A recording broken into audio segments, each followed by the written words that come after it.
ஒரு நாள் நைட்டு ஒரு 2 மணிக்கு நான் உட்காந்து ஸ்கிரிப்ட் எழுதிட்டு இருக்கும்போது என் டாக்டர் பக்கத்தில் வந்தாங்க. எப்போவுமே எங்கள் வீட்டில் பெண்களுடைய அதிகாரம் தான் அதிகம். எல்லா வீட்லையும் அப்படித்தான் நினைக்கிறேன். என் வீட்லேயும் அப்படித்தான். அந்த பொண்ணு டாக்டருக்கு படிக்கிற பொண்ணு. என்னம்மா நீ தூங்காமல் நேர்த்து வந்துட்டுருக்க? இல்லைப்பா உங்ககிட்ட கொஞ்சம் பேசணும், ஒரு கதை சொல்லணும், கேட்பீங்களா?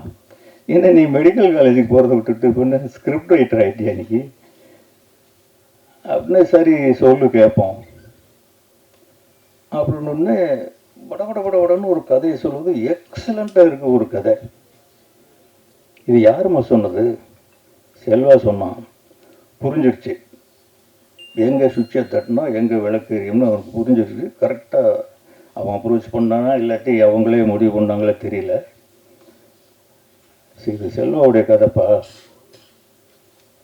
அவன் சொல்கிறதுக்கு பயந்துக்கிட்டு என்கிட்ட சொன்னான், கதை நல்லா இருக்குப்பா. இப்போ என் பெரிய பொண்ணு என்ட்ரி, இவங்க அம்மா, அவங்களும் ஒரு டாக்டர் தான்.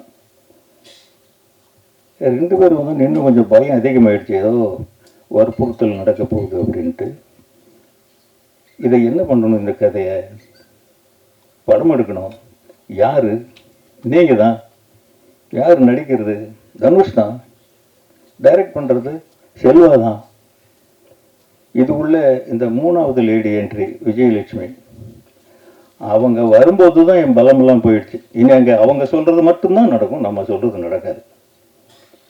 அவங்க தான் கேட்டாங்க, என்னங்க அவன் யார்கிட்டையும் ஒர்க் பண்ணலையாம்மா, இந்த படம் எடுக்கிறதுக்கு ஒரு 4-4.5 கோடி ரூபா செலவாகும் அன்னைக்கே. அது இன்னும் கொஞ்சம் அதிகமாக தான் ஆயிருக்கும், படம் பார்த்தீங்கன்னா தெரியும் அப்படின்னு.